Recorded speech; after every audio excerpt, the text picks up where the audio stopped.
ইসলামী খেলাফত ধ্বংসের প্রকৃত ইতিহাস ও কারবালার সঠিক ইতিহাস। মুফতি মনসুরুল হক।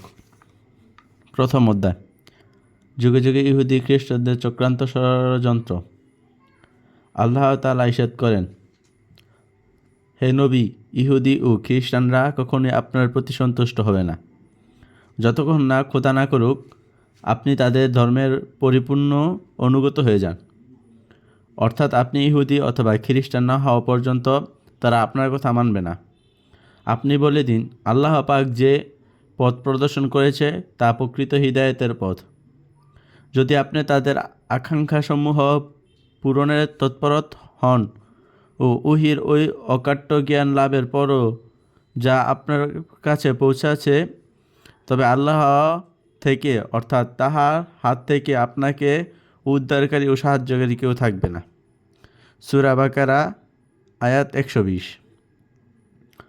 উল্লেখিত আয়াতে মহান আল্লাহ রব্বুল আলামিন তার নবী সাল্লাল্লাহু আলাইহি সাল্লামকে স্পষ্টভাবে জানিয়ে দিয়েছেন যে মুসলমানরা যতদিন পর্যন্ত তাদের প্রভুর প্রভুত্ব দিন ইসলামকে পরিত্যাগ করে ইহুদি খ্রিস্টানদের ধর্মে গ্রহণ না করবে,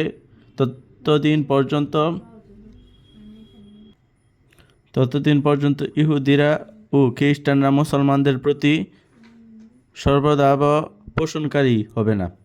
এমনকি আল্লাহর নবী সাল্লাল্লাহু আলাইহি সাল্লাম এর বেলায়ও তাদের এ মানসিকতা প্রকটভাবে বিদ্যমান ছিল। তাদের আন্তরিক কামনা ও লক্ষ্য একটি, আর তা হচ্ছে এই যে সমগ্র মুসলিম জাতি ইহুদি বা খ্রিস্ট ধর্ম গ্রহণ করুক আর দুনিয়াতে ইসলামের নাম নিশানা পর্যন্ত বাকি না থাকুক। এ কারণে ইসলামের সূচনা লগ্ন থেকে তারা ইসলাম ও মুসলমানদের বিরুদ্ধে শুধু ষড়যন্ত্র করে আসছে। মহানবী সাল্লাল্লাহু আলাইহি সাল্লাম এর মদিনা হিজরতের পূর্বে মদিনার প্রধানত আউস ও খাজরাজ গোত্রীয় মুশরিক আর ইহুদি আনসারদের অবস্থান ছিল। নবীজি সাল্লাল্লাহু আলাইহি সাল্লাম মদিনায় আগমনের পূর্বে আউস ও খাজরাজ গোত্রের কাফির মুশরিকদের মধ্যে হতে অনেক হজের মৌসুমে মক্কায় নবী সাল্লাল্লাহু আলাইহি সাল্লাম এর দাওয়াত কবুল করে ইসলাম সুশীতল ছায়া তলে আশ্রয় গ্রহণ করেছিল। পক্ষান্তরে ইহুদি ও খ্রিস্টানরা শুধুমাত্র হিংসা ও বিদ্বেষে বশবর্তী হয়ে ইসলাম গ্রহণ করা হতে কেবল বিরতই থাকেনি, বরং ইসলাম ও মুসলমানদের ক্ষতি সাধনা সর্বদাই তার নানা ফন্দি ফিকির আটতে থাকে। অথচ মজার ব্যাপার হচ্ছে এই যে রাসূল আকরাম সাল্লাল্লাহু আলাইহি সাল্লাম এর আবির্ভাবের কিছুকাল পূর্বেও এই ইহুদি খ্রিস্টান আউস ও খাজরাজ গোত্রের হাতে বারবার প্রহত হওয়ার পরিণতিতে তাদেরকে ভীতি প্রদর্শন ও নিজেদের আত্মতৃপ্তি লাভের উদ্দেশ্যে তাদের আসমানি কিতাব ভবিষ্যদ্বাণীর আলোকে এ কথা বলতো যে অতি সত্বর এই ভূমিতে খাতামুন নবী অর্থাৎ আখিরি নবী সাল্লাল্লাহু আলাইহি সাল্লাম আবির্ভাব ঘটবে। আমরা তখন তার দ্বীন কবুল করে তার নেতৃত্বে যুদ্ধ করে তোমাদের পরাজিত করব। কারণ তাদের ধর্মীয় গ্রন্থ তাওরাত ও ইনজিলে নবী সাল্লাল্লাহু আলাইহি সাল্লাম এর আবির্ভাবের সময় ও স্থান তার পূর্ণ পরিচিত লিপিবদ্ধ ছিল। নবী সাল্লাল্লাহু আলাইহি সাল্লাম এর মদিনায় আগমনের পর ইহুদি খ্রিস্টানদের ইসলাম কবুল না করা সত্ত্বেও শান্তি ও সহাবস্থানের লক্ষ্যে মহানবী সাল্লাল্লাহু আলাইহি সাল্লাম তাদের বিরুদ্ধে কোনো ব্যবস্থা গ্রহণ না করে তাদের সন্ধি চুক্তি স্থাপন করেন। হুজুর সাল্লাল্লাহু আলাইহি সাল্লাম যাদের সঙ্গে সন্ধি চুক্তি স্থাপন করেছিলেন তাদের মধ্যে বিশেষ 3টি ইহুদি গোত্র ছিল উল্লেখযোগ্য, যথাক্রমে বনু কাইনুকা, বনু নাজির ও বনু কুরাইজা। মহানবী সাল্লাল্লাহু আলাইহি সাল্লাম ও তার সাহাবীগণ রাদিয়াল্লাহু তাআলা আনহু উল্লেখিত চুক্তির সকল শর্তাবলী যথাযথভাবে পালন করতে থাকেন, কিন্তু ইহুদি খ্রিস্টান জাতি তাদের গোয়ার্তুমি ও হঠাৎকারিতার কলঙ্কিত ঐতিহ্য ও মজাগত বদ স্বভাবের পরিচিত দিয়ে নানাভাবে চুক্তি বরখেলাপ করে জঘন্যতম কর্মকাণ্ড ঘটতে থাকে। একদিন বিপুল সংখ্যক ইহুদি প্রকাশ্যে ইসলাম কবুল করে ছদ্মবেশে মুনাফিকি রূপে মুসলমানদের মাঝে অনুপ্রবেশ করত। ইসলামের মূল করতে তৎপর হয়। অপরদিকে প্রকাশ্যে ইসলামের বিরোধিতাকারী ইহুদিরা মক্কার মূর্তি পূজক কাফির মুশরিকদের সঙ্গে মিলিত হয়ে মুসলমানদের বিরুদ্ধে নানান রকম ষড়যন্ত্র লিপ্ত হয়। তাদের অপকর্মসমূহ কৃতিপয় দৃষ্টান্ত নিম্নরূপ। দৃষ্টান্ত ১। একবার এক আরব রমণী বনু কাইনুকার বাজারে গেল। এক দোকানদার দুষ্টুমি ছলে তার কাপড় খুলে উলঙ্গ করে দেয় এবং তাকে নিয়ে খুব হাসি ঠাট্টা করে। সেই মহিলার চিৎকারে এক আরব ব্যক্তি এগিয়ে আসে এবং দোকানদারকে হত্যা করে ফেলে। তখন অন্যান্য ইহুদিরা জোরে হয়ে এবং উক্ত ঘটনাকে কেন্দ্র করে আরব ইহুদিদের মধ্যে তুমুল লড়াই শুরু হয়ে যায়। ঘটনাটি অবহিত হয়ে মহানবী সাল্লাল্লাহু আলাইহি সাল্লাম সেখানে তাশরিফ আনেন এবং বিবাদীকারীতে তিরস্কার করেন। এতে বনু কাইনুকারা লোকেরা ক্ষিপ্ত হয়ে মুসলমানদের বলতে লাগলো যে, তোমরা বদর যুদ্ধে বিজয়ে বেশি গর্ব করো না, কারণ তারা কুরাইশ তোমাদের সমগোত্রী ছিল। তারা যুদ্ধ করতে শেখেনি, ফলে তোমাদের বিজয় সম্ভব হয়েছে। তবে আমাদের সঙ্গে যুদ্ধ করলে বুঝতে পারবে যুদ্ধ কাকে বলে। এইরূপ দাম্ভিকতা করে তারা ইতিপূর্বে তাদের সঙ্গে সম্পাদিত সন্ধি চুক্তি ভঙ্গের ঘোষণা দেয়। তখন মহানবী সাল্লাল্লাহু আলাইহি সাল্লাম তাদের প্রতিরোধ পাল্টা আক্রমণের সিদ্ধান্ত নেন। 15 দিন পর্যন্ত তাদের অবরোধ করে রাখা হয়, অথবা তাদের মনোবল ভেঙে পড়ে। অবশেষে তারা মহানবী সাল্লাল্লাহু আলাইহি সাল্লাম এর যে কোনো সিদ্ধান্তের প্রতি নিঃশর্ত সম্মতি জ্ঞাপনের বাধ্য হয়। সুতরাং উক্ত ইহুদি গোত্রকে মদিনা হতে বহিষ্কার করা হয়। দৃষ্টান্ত 2। ইহুদি গোত্র বনু নাজিরের সাথে অপর এক আরব্য গোত্র বিরোধী হলে এর মীমাংসা করতে মহানবী সাল্লাল্লাহু আলাইহি সাল্লাম কজন শীর্ষস্থানীয় সাহাবীকে সঙ্গে নিয়ে বনু নাজিরের এলাকায় গমন করেন। তারা তখন আন্তরিকতা ও অতিয়তার মনোভাব প্রদর্শন করে হুজুর সাল্লাল্লাহু আলাইহি সাল্লামকে সম্মানের একটি দেওয়ালের নিকট বসতে দেয়, কিন্তু ভিতরে ভিতরে তারা দেয়ালের উপর বৃহৎ প্রস্তর খণ্ড নিক্ষেপ করতে হুজুর সাল্লাল্লাহু আলাইহি সাল্লামকে শহীদ করা দেওয়ার পরিকল্পনা গ্রহণ করে। পার্শ্বস্য আমর বিন জাহশ এই জঘন্য কাজের জন্য প্রস্তুত হয়ে দেয়ালের উপর অবস্থান নেয়। হুজুর সাল্লাল্লাহু আলাইহি সাল্লাম ওহীর মাধ্যমে তাদের এই ষড়যন্ত্র সম্পর্কে অবগত হয়ে নিঃশব্দে তথা হতে উঠে আসেন। এই ঘটনার পর বনু নাজিরকে 10 দিনের মধ্যে মদিনা ত্যাগ করার নির্দেশন দেন। এই সময়সীমা অতিক্রান্ত হওয়ার পর মদিনায় তাদের যে কোনো ব্যক্তিকে পাওয়া গেলে তাকে হত্যা করা হবে বলে সাথে সাথে জানিয়ে দেন। মহানবী সাল্লাল্লাহু আলাইহি সাল্লাম এর নির্দেশে পেয়ে বনু নাজির মদিনা ত্যাগের জন্য তৈরি হয়ে যায়, কিন্তু মুনাফিক নেতা আবদুল্লাহ বিন উবাইয়ের প্ররোচনা ও তার পক্ষ হতে সাহায্য আশ্বাস পেয়ে তারা হুজুর সাল্লাল্লাহু আলাইহি সাল্লাম এর নিকট ওই উত্তর পাঠায় যে, আমরা কোনো ক্রমে মদিনা ত্যাগ করব না, আপনার যা ইচ্ছা করতে পারেন। তখন মহানবী সাল্লাল্লাহু আলাইহি সাল্লাম যুদ্ধের ঘোষণা দেয়, তাদেরকে মদিনা ত্যাগ করতে বাধ্য করেন। তারপর তারা দেশান্তরী হয়ে খাইবার নামক স্থানে গিয়ে বসবাস শুরু করেন। দৃষ্টান্ত 3। পঞ্চম হিজরি ঘটনা।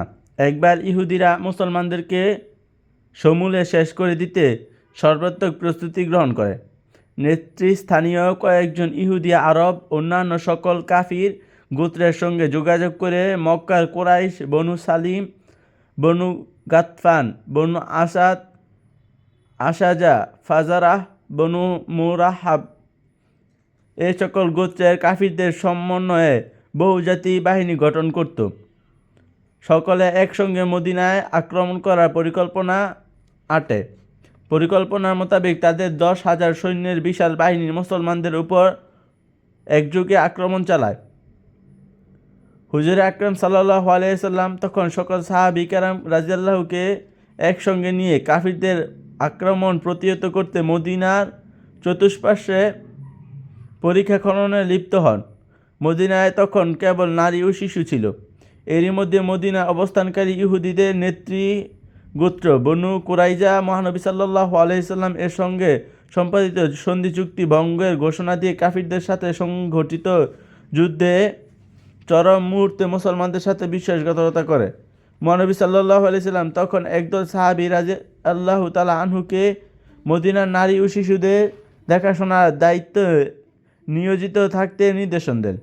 তথাপি খন্দকের প্রান্তে যুদ্ধরত মুসলমানগণ সর্বদাই নিজ নিজ পরিবার পরিজনের উপর বনু কুরাইজার ইহুদিদের আক্রমণের আশঙ্কা উদ্বিগ্ন ছিলেন।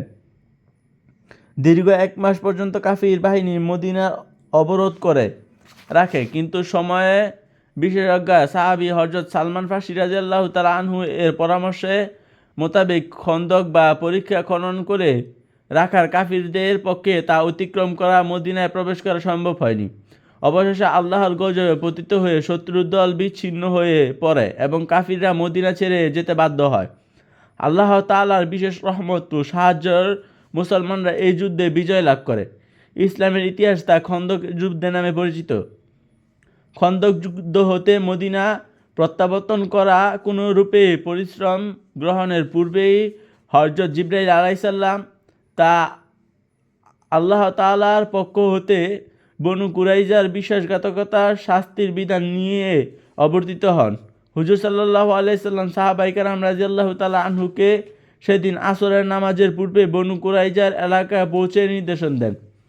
বনু কুরাইজা তখন তাদের নিয়মিত দুর্গে আশ্রয় গ্রহণ করে। 25 দিন পর্যন্ত দুর্গে অবরোধ করে রাখা হয়।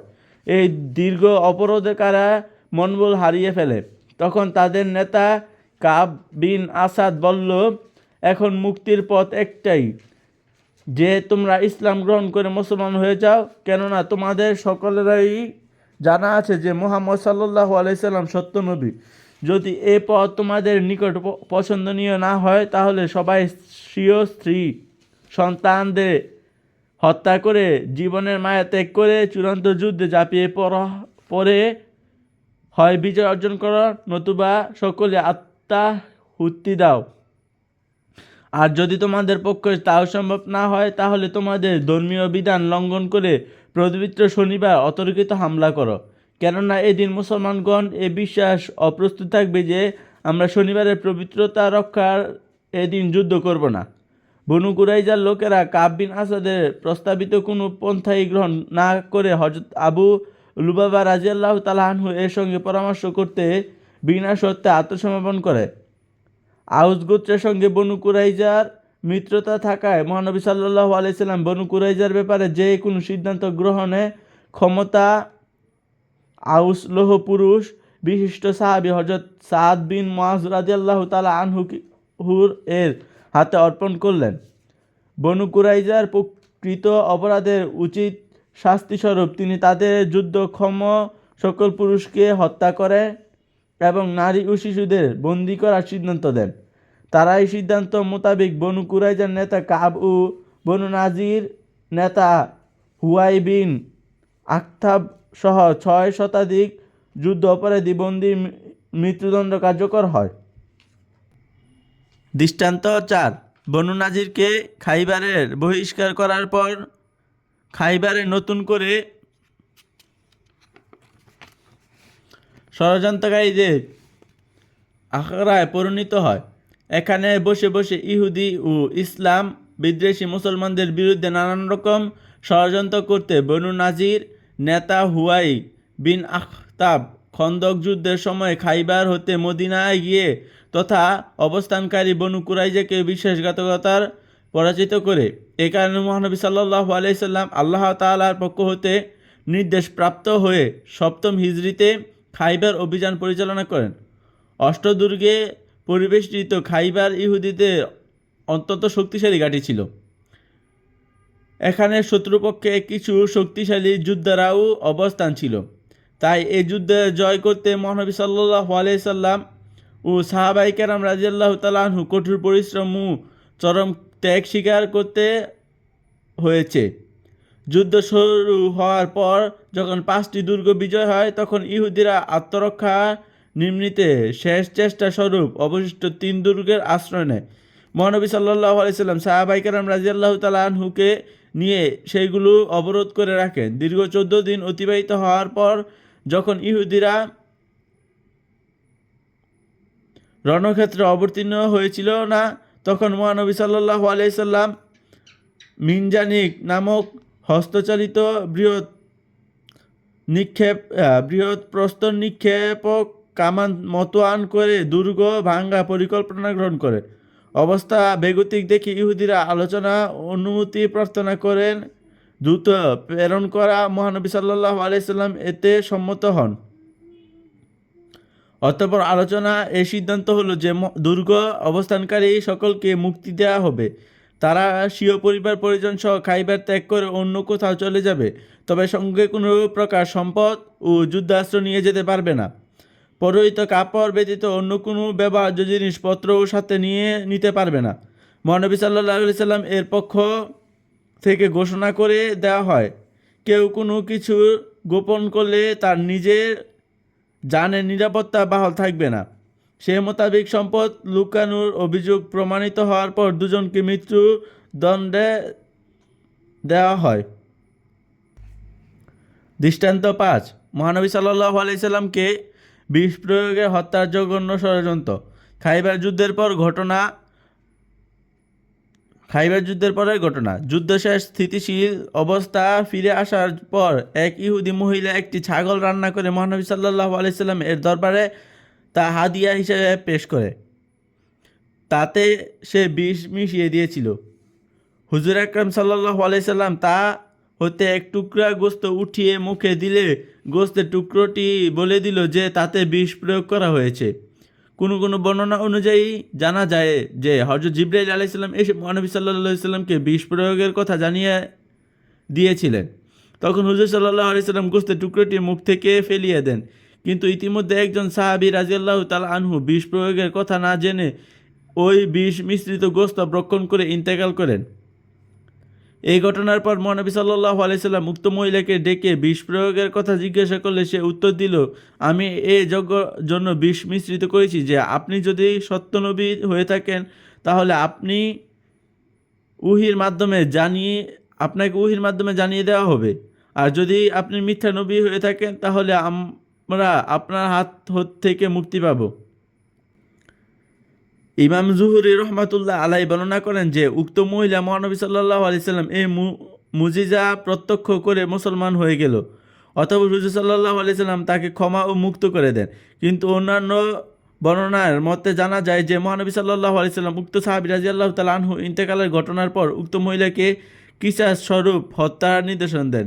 খাইবারে ওই বিষ প্রয়োগে ঘটনা 3 বছর পর যখন মহানবী সাল্লাল্লাহু আলাইহি সাল্লাম মৃত্যু যন্ত্রণায় ভুগছিল, তখন তিনি বলেছিলেন যে খাইবারের বিষক্রিয়া এখন আমার মধ্যে দেখা দিয়েছে। এই জন্য ইমাম জুহরি রহমতুল্লাহ আলাইহি বলেন যে মহানবী সাল্লাল্লাহু আলাইহি সাল্লাম শাহাদাতের মৃত্যু লাভ করেছেন। দৃষ্টান্ত 6, একবার লাবিদ ইবনে আস নামীয় এক ইহুদি হুজুর সাল্লাল্লাহু আলাইহি সাল্লামকে জাদু করল। ঘটনার বিভিন্ন এই যে জৈনিক বালক মহানবী সাল্লাল্লাহু আলাইহি সাল্লাম কাজকর্ম করত।